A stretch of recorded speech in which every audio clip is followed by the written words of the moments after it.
The Angry Astronaut by Kevin.c.norris. She was really, really angry about this. Even taking the long view and the possibilities that it represented, it still made her absolutely livid that she had to be an astronaut. An astronaut! What the fuck? She had made her case, had given an impassioned, bordering on the obscene at times speech to the commission as to why she had neither the disposition nor, indeed, the desire to have anything whatsoever to do with outer space. The commission listened to her, their dour, doughy faces inscrutable in the haze of cigarette smoke that permeated the room. After less than a quarter of an hour of deliberation, they called her back and said that she would be an astronaut whether she liked it or not. Then the official secretary of the forums took a rather unnecessarily large and dramatic, she thought at the time, rubber stamp and hammered it down on her request for change of vocation with a significant and again overly dramatic thud. Denied. So she was an astronaut. A goddamned astronaut. Ever since she was a little girl, she had known that she didn't want to be an astronaut. She would look up at the stars that spun lazily over her parents' homestead and think, I really hate those things. She liked to play astronaut murderer with her friends, which she had a lot of, because she was a very nice person when it came to things not space-related.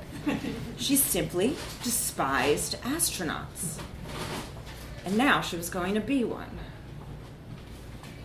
Whenever she thought of it, her brain would just pulsate red and she would go into a paroxysm of frustrated rage, and the only sound that she could make was something that sounded like, ugh. It was seriously undermining her life. Her friends told her that she really needed to calm down, take the long view. It wasn't so bad after all. A lot of people started out as astronauts and went on to do really well. Yes, of course, she would say. And she would sit quietly for a moment and sip her drink. Astronaut. Ugh. Her friends stopped inviting her over. She began to feel lonely as well as angry. This had something of a mellowing effect on her, but ultimately she sunk into a depression that only grew worse when she began to receive pamphlets under her door that shouted at her in full color, all capitals. So you're going to be an astronaut. Space. Is it right for you? Parentheses, it is. And what if you don't want to come back? Parentheses, wink, wink. The last sent her into such a deep spiral of misery that she went into a closet and sat weeping in the dark for almost 2 days. It was only hunger that eventually made her emerge, blinking with reddened eyes back into her apartment, her mouth stained brown by the bottle of shoe polish she had drunk in a rather pathetic attempt to kill herself. Stuck under her door was a colorful pamphlet that said jauntily, astronaut training starts in 3 weeks. Will you be there? Parentheses, yes. 3 weeks later, she stomped angrily from a transport, and after giving the driver, who had wondered despondently all day what he had done to deserve it, a very rude finger gesture, she gazed with unutterable rage at the world-renowned astronaut training facility and re-education center. She signed herself in, breaking the pen in the process and needing to ask for another form because the one that she was filling out had blobs of ink all over it. She was shown by a smiling man in a white jumpsuit to her quarters, which were smallish, austere, but really rather nice. She threw her duffel bag at the wall, denting it. The wall, not the bag, though a small ceramic kitten she had brought to lift her spirits was split in half. She sighed angrily and sat on the bed, and then stood up and paced the room. Most of the afternoon was spent in some combination of those two activities. The Angry Astronaut, as she was to become known, rather obviously, but there wasn't really a lot of work put into the name as it really sort of presented itself as it was in fact rather cut out to be an astronaut. She hated this, of course. She scoffed at professors, snarled at trainers, and once savagely bit a vacationer who was on tour of the facility.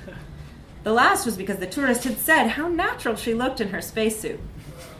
The fallout was fairly severe, but did not, to her even more increased distress, get her removed from the program. Her outbursts were violent and routine. Other aspiring astronauts took extra serving trays in the cafeteria at certain times of day when they knew she was going to begin howling and throwing food in random directions. She was not allowed pencils due to the sharpness, woodiness, and general lethality, and was forced to take her shaky, nigh unintelligible notes with a felt-tip marker. Mostly this was ignored, or at least not spoken of.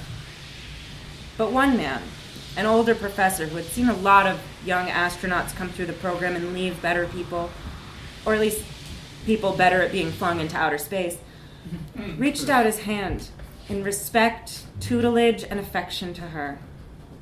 He was later found in a hallway, sitting on the floor with a black eye and sobbing quietly to himself.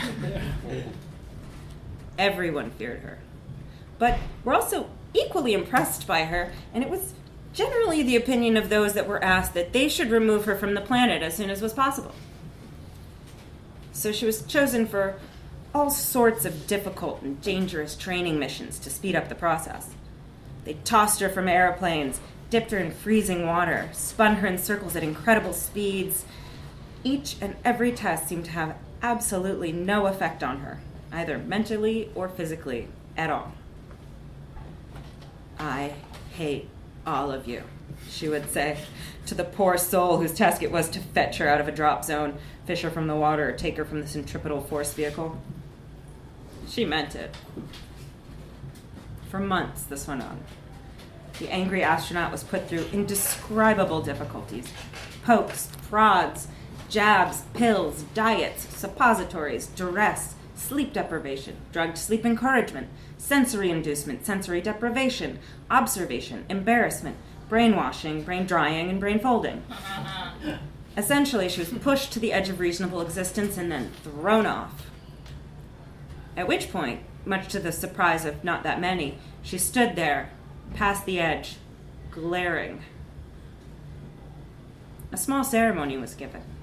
She received an award and medal for greatest astronaut ever.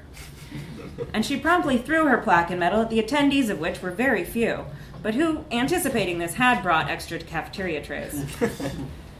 She stomped off as the astronaut marching band played Pomp and Circumstance. An interesting footnote.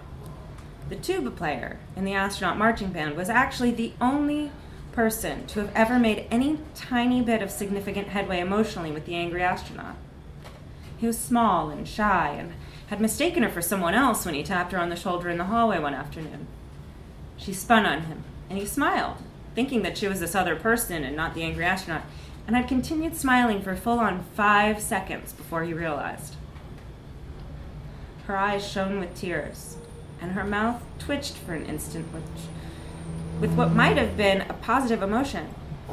But then the world reasserted itself, and she was very angry again. She grabbed his hand, took him to her room, and fucked him. It was an odd turn of events, and not something he liked to think about too much, but he did manage an especially heartfelt papa at her parting.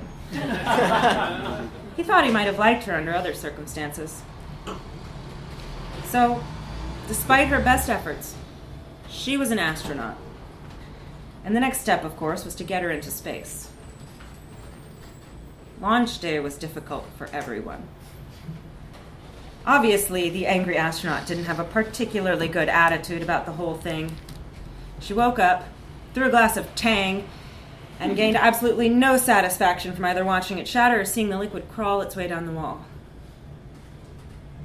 Shit. Shit, shit, shit. Shit! This was the day. This woman, this angry, resentful, hating, spastic, occasionally violent woman had to do the one thing she never wanted to do ever, not even slightly. Space. The final frontier for cunts. She kept trying to put on a brave face about it, yet she couldn't. Her entire body was shuddering with rage when this new idea suddenly flashed across her mind, and things went from clear to mushy. And the idea went like this. Why? Why was she so angry? What was it about the opportunity for space travel that enraged her so much? She lay in her bed and listened to the birds chirp happily outside. Her face was set in what was possibly the most stony position imaginable. Faces carved from mountains might have been jealous at her stoniness. But inside, her head was doing some serious thinking. Today was the day. She had fought against it, every step of the way. Are you going to be an astronaut? No, thank you. Astronaut, right? No, not, excuse me. Here are some astronaut papers. Oh, give them to someone else. Let's get up there and explore space. Fuck you. But why? Maybe space would be all right. Maybe she would discover some kind of... she couldn't come up with anything beyond antibiotics, 0G, musical note, or... Damn it! There really was no point to this. She lay in bed, and she tried. With every fiber of her being, she tried. She wanted so badly to think that her sacrifice, her complete disillusion as a person, was for some greater purpose. But it wasn't. She hated it. She hated it, and there was nothing worth not hating. Then a technician came in and she punched him in the groin. His name was Larry, and he had been warned, so he wore a cup. But he hadn't actually believed that the slight, rather attractive woman in the bed would immediately take a shot at his genitals upon meeting him. Larry was glad she was going into space, frankly. 10, 9, 8, and off it went. Actually, a lot of the major media was a bit taken off guard. They nearly missed the launch itself, reporting how hard the astronaut fought before finally getting strapped in the rocket. They were still showing visuals of the technicians with minor lacerations. She had somehow finally gotten hold of a pencil when the go-ahead was given to just launch the goddamn thing. Somewhere between 8 and 7 is where it happened, and Mission Control received a stream of violently obscene invectives over its radio channels. Perhaps coincidentally, a small control panel chose that moment to suicide itself with a small pop and a wisp of smoke. But at least the rocket was off the ground and heading away. And at least the angry astronaut was on it. The building pressure on her face and body wasn't a problem at all. She had experienced worse at the training center and had gotten through it. The crushing feeling within herself, the one that left her feeling hollow and destroyed, that was difficult to deal with. The noise was terrible, but again, nothing she couldn't handle.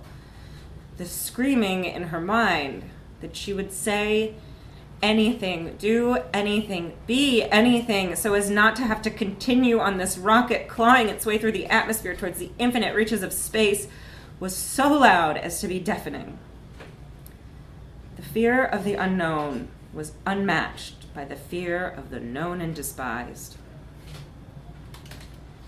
Tears of frustration streamed down the sides of her face as the rocket howled relentlessly toward its goal. Her teeth were clamped so tightly that her jaw ached. Her breathing came in uneven rasps. And then it happened. Suddenly, the blue of the sky was replaced with the inky blackness of something else. Something so large and impossible that it left the mind reeling.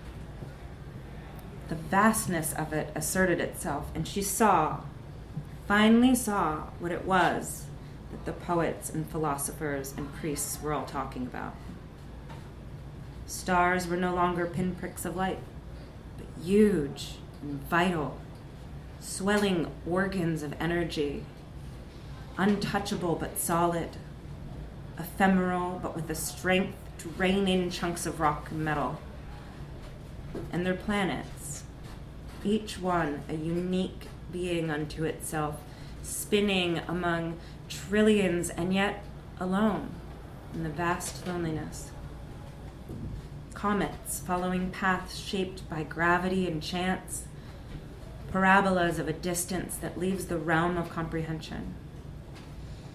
Quasars and nebulae and asteroids, and all of it in front of her, behind her, above and below. She saw all this in an instant. and her tears stopped, her jaw unclenched. She might have said that she was given a glimpse into the mind of God if she thought there was such a thing. She understood.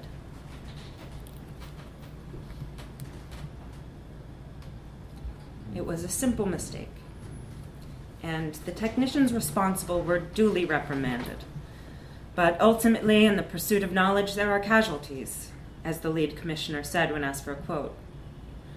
We all do our duty to the best of our ability. We all know the risks. We all take the chance. She did her duty. It was a simple mistake. One small coupling that failed for half an instant to uncouple when it was supposed to. It was enough, however, to send the craft that carried the Angry Astronaut as it detached from the rocket on a slight deviation that meant she would never be able to return to the planet that was so, relatively speaking, close. They erected a statue in her honor. It was surprisingly difficult to finish, as several artists tried and failed to create a convincing likeness of what she might have looked like had she smiled. But eventually someone got it close enough, and the statue was unveiled, and there was a small ceremony. People clapped rather unwillingly, and as it started to rain, most everyone went back into the facility for something hot to drink. Most everyone. But not every single one. There was one figure, a small, shy figure, who approached the statue and put a single flower at its base. Then he too went inside, as his tuba was not going to practice itself. The flower sat just above a small plaque, which held the last words anyone ever heard from the Angry Astronaut. It came a long time after anyone thought communications from her craft were possible. It was extremely faint, and almost lost in the crackle of interference. The message was recorded and cleaned up as much as technology would allow, and listened to over and over again by people whose job it was to listen to things very closely. After much discussion, it was decided by committee to put the Angry Astronaut's final words exactly as they were spoken on the plaque, which read, "This doesn't completely fucking suck."